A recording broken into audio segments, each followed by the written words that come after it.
تو میرے نبی نے فرمایا اللہ نے جس کو پہلی بیٹی دی بیٹا نہیں دیا اور اس نے خوشی کا اظہار کیا تو آسمان سے ایک فرشتہ اترتا ہے جو بچی کے اوپر اور بچی کی ماں پر اپنے پر پھیلا دیتا ہے اور وہ کہتا ہے جو تم دونوں پہ خرچ کرے گا اللہ اس کا ساتھی ہو جائے گا، جو تم دونوں پہ خرچ کرے گا اللہ اس کا ساتھی ہو جائے گا۔ یہی جب بیوی بنتی ہے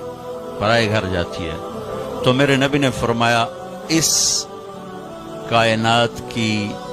مختصر سی زندگی ہے اور یہ مختصر سا ساز و سامان ہے اور اس کائنات کی سب سے اعلیٰ ترین چیز وہ نیک بیوی ہے۔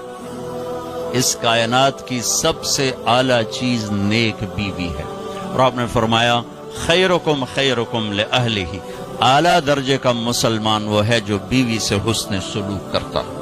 اور پھر آپ نے فرمایا انا خیرکم لأہلی،